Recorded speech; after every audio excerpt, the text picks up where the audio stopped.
जय Hind dear student. हम लोग आईसीएससी क्लास 10th का जो फर्स्ट चैप्टर है फोर्स, चैप्टर क्या है? चैप्टर फोर्स है और ये चैप्टर नंबर फर्स्ट है।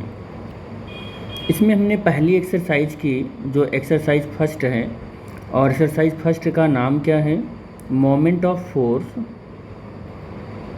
Moment of force and equilibrium. ये हमने कर लिया है, ये हमने कर लिया है। तो अब हम सेकंड एक्सरसाइज करने चल रहे हैं, और उस सेकंड एक्सरसाइज का नाम है centre of gravity. Centre of gravity, क्या नाम है उसका? Centre of gravity. तो नाम से ही पता चल जा रहा है कि सेंटर ऑफ ग्रेविटी क्या है। तो हम मतलब कुछ आप अंदाज़ा लगा पा रहे होंगे कि यहाँ पर कुछ न कुछ बातें ग्रेविटी से होकर, यानी कि अर्थ के अराउंड कुछ चीज़ें घूम रही होंगी, यानी कि अर्थ के इर्द गिर्द कुछ चीज़ें समझ में आ रहा होगा आपको कि सेंटर ऑफ ग्रेविटी क्या है। मैं बेटे बता दूं आपको कि क्लास उसमें 9th में आपने कुछ न कुछ इसके बारे में पढ़ा होगा कि ग्रेविटी क्या होता है। तो आपको बता दें कि जिस पार्टिकल के पास मास होता है, तो किसी के पास भी अगर मास है या मैसिव बॉडी है, तो दो मैसिव बॉडी क्या करेंगी कि यहाँ पर एक बॉडी है और यहाँ पर एक बॉडी है, इसका भी मास या मास है, इसके पास भी मास है। तो दो मैसिव बॉडी क्या करते हैं, एक दूसरे को वो अट्रैक्ट करते हैं। क्या करते हैं बेटा? वो एक दूसरे को अट्रैक्ट करते हैं। और याद रहे कि मास की वजह से दो या दो से अधिक बॉडी के बीच में जो ये फोर्स लगता है, जिसे हम अट्रैक्शन का फोर्स बोलते हैं, ये हमेशा और हमेशा अट्रैक्टिव फोर्स ही होता है। नेचर में ये कभी रिपल्सिव फोर्स नहीं हो सकता है। समझ में आ रही है बात बेटे? तो जो अट्रैक्शन का फोर्स होता है वो ऑलवेज कैसा होता है? वो जो मास की वजह से फोर्स होता है वो ऑलवेज अट्रैक्शन का फोर्स होता है। और अब आगे इसी में बढ़ते हैं हम कि अर्थ के बारे में आप क्या जानते हैं। अर्थ के बारे में आप क्या जानते हैं? तो अर्थ भी किसी भी बॉडी के पास मास होता है, उस बॉडी को क्या करता है? अट्रैक्ट करता है। किधर अट्रैक्ट करता है अर्थ? तो आपको बता दें कि अर्थ अपनी सेंटर की ओर अलोंग द रेडियस वो अट्रैक्ट करता है, तो किसी भी बॉडी को। तो मान लो अगर ये बॉडी है, इस बॉडी का मास m है, और ये जो ग्रीन हमने बना रखा है, ये ग्रीन हमारा अर्थ है जिसका सेंटर O है और रेडियस R है। तो हर एक बॉडी को अर्थ क्या करता है? उसके ऊपर एक फोर्स लगाता है। उस फोर्स को हम अट्रैक्शन का फोर्स कहते हैं। क्या बोलते हैं? अट्रैक्शन का फोर्स कहते हैं। और ये जो फोर्स होता है बेटा ना, ये जो अट्रैक्शन का फोर्स होता है, ये कितना होता है मैग्नीट्यूड में? तो मैग्नीट्यूड में ये कितना होता है ये भी आपको बता दें, तो उस बॉडी के वेट के बराबर होता है। उस बॉडी के वेट के बराबर होता है। तो अर्थ किसी भी बॉडी पर जो ये फोर्स लगाती है, जिससे किसी भी बॉडी को अट्रैक्ट करती है अपने सेंटर की ओर अलोंग द रेडियस, वो उस बॉडी के वेट के बराबर ही फोर्स लगाती है। मान लो इस बॉडी का मास m1 है, तो इस पर लगने वाला जो वेट होगा वो m1g होगा। तो यही इसका ग्रेविटेशनल फोर्स है। यही इसका क्या है? ग्रेविटेशनल फोर्स है। तो अर्थ हर एक बॉडी पर आप एक चीज़ समझ गए होंगे कि सेम फोर्स नहीं लगाती है। कितना फोर्स लगाती है अर्थ हर एक बॉडी पर? जितना कि उस बॉडी का क्या होता है? वेट होता है। तो बॉडी के वेट के बराबर ही ग्रेविटेशनल फोर्स लगाती है अर्थ। ग्रेविटेशनल फोर्स अर्थ लगाती है। ठीक है बेटा, इतनी चीज़ें तो आपको समझ में आ गई।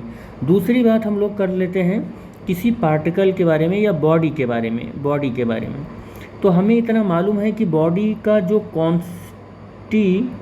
ट्यूटिंग पार्ट है वो क्या है? मॉलिक्यूल और एटम। कौन कौन है? मॉलिक्यूल या एटम। और हमें ये चीज़ पता है कि कोई भी बॉडी हो तो वो किसी एक मॉलिक्यूल या एटम से नहीं मिलकर बनता है, बल्कि वो उसमें इनफाइनाइट नंबर ऑफ एटम या मॉलिक्यूल होते हैं। नंबर ऑफ एटम या मॉलिक्यूल होते हैं, इनफाइनाइट नंबर ऑफ एटम या मॉलिक्यूल होते हैं। अब आप सोचें कि कोई एक बॉडी है और उस बॉडी में इनफाइनाइट नंबर ऑफ एटम हैं, इनफाइनाइट नंबर ऑफ आइटम है, मान लो ऐसे ऐसे बहुत सारे इनफाइनाइट नंबर ऑफ आइटम हैं। तो अब इन इनफाइनाइट नंबर ऑफ आइटम को अर्थ क्या करेगा, अपनी सेंटर की ओर इनफाइनाइट नंबर ऑफ आइटम को क्या करेगा अर्थ, अपनी सेंटर की ओर क्या करेगा, खींचेगा। अपनी सेंटर की ओर इन सब को क्या करेगा, खींचेगा। हर एक मॉलिक्यूल को अपनी सेंटर की ओर अर्थ क्या करेगा, खींचेगा। ऐसे हर एक मॉलिक्यूल को ऐसे खींचेगा। तो सपोज कर लेते हैं कि ये जो खींच रहा है ये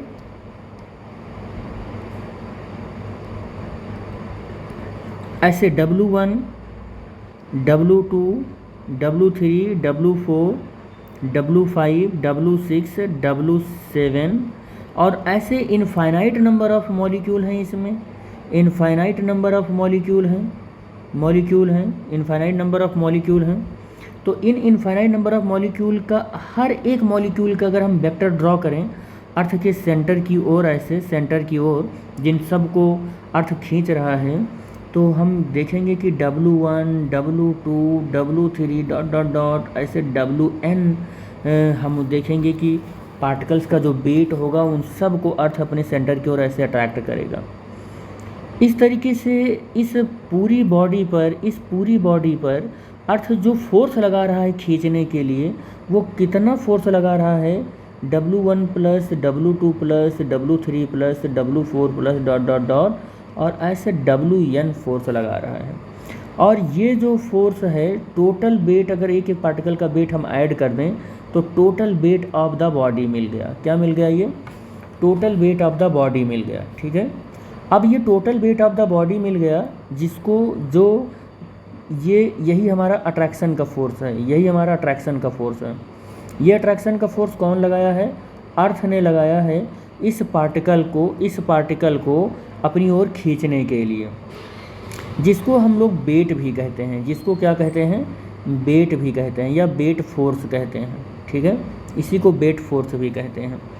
अब आप सोचें कि इस बॉडी को अगर ध्यान से देखें तो W जो है वो एक वेक्टर क्वांटिटी है, वेट क्या है, एक वेक्टर क्वांटिटी है।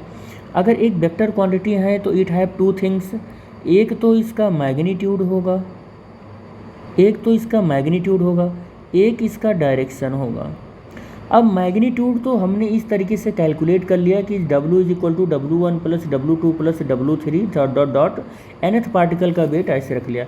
लेकिन अगर आप डायरेक्शन पर चले जाते हैं तो इसमें इनफाइनाइट नंबर ऑफ मॉलिक्यूल हैं, तो आप इस पर वेक्टर अगर ड्रॉ करेंगे तो ऐसे बहुत सारे इनफाइनाइट वेक्टर्स बन जाएंगे। अब इनफाइनाइट वेक्टर्स के साथ डील करना, इसकी को कैलकुलेट करना, एक कह सकते हैं कि बहुत टफ काम हो जाएगा, बहुत कॉम्प्लिकेटेड हो गया, क्योंकि इनफाइनाइट वेक्टर्स के साथ आप हैंडल कर रहे हैं इस प्रॉब्लम को। तो अब आप इन इनफाइनाइट वेक्टर को क्या करें, हटा दें और इनकी जगह पर एक सिंगल वेक्टर लगाएं जिसको आप W कहें, और W उस पूरी बॉडी को में W आपको लगाना है, और W आपने ऐसे लगा दिया। सारे छोटे छोटे W1 W2 W3 W4 इन सबको हटाया आपने और एक W लगा दिया, एक W आपने लगा दिया इस तरीके से। लेकिन क्वेश्चन यहाँ पर ये है ना कि ये W कहाँ लगाएं, यानी कि मैं क्वेश्चन यहाँ लिखूँ तो क्वेश्चन ये है कि where should W act on the body पर W कहाँ लगाएं। क्वेश्चन तो ये है मेरा कि W कहाँ लगाएं। ठीक है, तो इसका भी बहुत बड़ा कह सकते हैं या जटिल क्वेश्चन नहीं है, इसका भी आंसर हम लोग अपने तरीके से दे सकते हैं। W कहाँ लगाएं, तो W हम कहाँ लगाएं, तो the weight W is consider,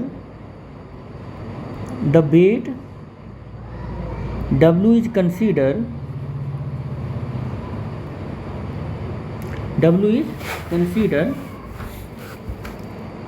to act at a point G such that the algebraic sum of moment due to weight W1, W2, W3 dot dot dot of each particle about the point G is 0। ठीक है, G is 0। अब यहाँ पर यही कहें W, आपका question ये था कि where should W is, where should W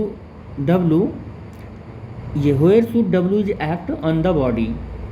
तो W बॉडी पर W कहाँ एक्ट करे, क्वेश्चन ये था। इसका आंसर क्या हमने लिखा कि जो वेट ऑफ द बॉडी है, जो वेट ऑफ द बॉडी है, वेट ऑफ द बॉडी है, वो W जिसको हम रिप्रेजेंट कर रहे हैं, जिसको कह रहे हैं कि वो W है, वो कहाँ पर एक्ट करें। तो कह रहा है कि इस बॉडी के अंदर एक पॉइंट आप मानो और उस पॉइंट को नाम दो आप कैपिटल G, वहीं पर W को एक्ट करा दो। कह रहा है कि वहीं पर W को क्या करो, एक्ट करा दो, W को वहीं पर एक्ट करा दो। और उस पॉइंट पर, जिस पॉइंट पर आप W को एक्ट करा रहे हो, जिस पॉइंट पर आप W को एक्ट करा रहे हो, उस पॉइंट के रेस्पेक्ट में जितने भी मॉलिक्यूल इस बॉडी के अंदर हैं, जितने भी मॉलिक्यूल इस बॉडी के अंदर हैं ऐसे, इन सब बॉडी का मोमेंट ऑफ इनर्शिया कैलकुलेट करो। इन सब बॉडी का मोमेंट ऑफ इनर्शिया करें, sorry moment of force calculate करो। सब का मोमेंट ऑफ फोर्स कैलकुलेट करो, हर एक बॉडी का मोमेंट ऑफ फोर्स कैलकुलेट करो। हर एक बॉडी करें, बॉडी के हर एक पार्टिकल का मोमेंट ऑफ फोर्स कैलकुलेट करो। इस बॉडी के हर एक पार्टिकल का क्या करो आप, मोमेंट ऑफ फोर्स कैलकुलेट करो। ठीक है, या मोमेंट कैलकुलेट करो, या moment of weight of each particle calculate करो। ठीक है, आप ऐसा भी कह सकते हो कि moment of force of each particle, ठीक है, वो कैलकुलेट करो। और कैलकुलेट करने पर आप देखते हो कि उस पॉइंट के रिस्पेक्ट में, यानी कि G पॉइंट के रिस्पेक्ट में, G पॉइंट के रिस्पेक्ट में हर एक पार्टिकल का मोमेंट ऑफ फोर्स या moment due to the weight वो 0 अगर आ जाए, क्या आ जाए, 0 आ जाए, तो आप ये कह सकते हैं कि यहाँ पर आपका जो G है वो G क्या है, वो वैलिड है, वो सही जगह पर आपने लगाया है। और इसलिए इस पॉइंट को हम लोग क्या बोलेंगे, इस पॉइंट को हम सेंटर ऑफ ग्रेविटी बोलेंगे, सेंटर ऑफ ग्रेविटी बोलेंगे। समझ पाए आप सेंटर ऑफ ग्रेविटी क्या होता है?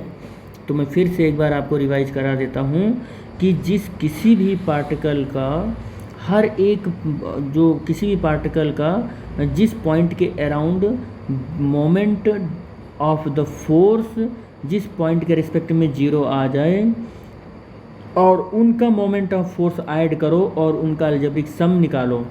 आप ऐसा भी कर सकते हो, अलजेब्रिक सम निकालते हो और वो 0 आ जाता है, तो आप क्या कहते हो कि of each particle about 2 point is 0। तो यहाँ पर ऐसे कह सकते हो। यहाँ पर एक मिनट रुको, मैं ये पूरी बात लिख देता हूँ, मिट गया था। W1 W3 of each particle about the point is 0। हाँ ठीक है, G इज 0। ठीक, तो इतना आप कर सकते हो। ठीक है बेटा, फिर से मैं आपको बता दूं कि W वहीं पर एक्ट कराओ, W वहाँ पर एक्ट कराओ, ये W वहाँ पर एक्ट कराओ, उस पॉइंट पर W को एक्ट कराओ जिस पॉइंट के रिस्पेक्ट में, इस पॉइंट का नाम G है, जिस पॉइंट के रिस्पेक्ट में हर एक पार्टिकल का मोमेंट क्या हो जाए, उसका अलजेब्रिक सम 0 हो जाए। Algebraic sum of moment due to the each particle क्या हो जाए, 0 हो जाए। तो हर एक पार्टिकल का मोमेंट अगर 0 हो जाता है इस पॉइंट के रिस्पेक्ट में, तो उसका अलजेब्रिक सम अगर 0 हो जाता है तो हम इस पॉइंट को सेंटर ऑफ ग्रेविटी कहेंगे। क्या बोलेंगे, इस पॉइंट को सेंटर ऑफ ग्रेविटी कहेंगे। ठीक है बेटा, तो आगे के लेक्चर में हम लोग बात करेंगे सेंटर ऑफ ग्रेविटी से रिगार्डिंग कुछ और इम्पॉर्टेंट बातें। ठीक है।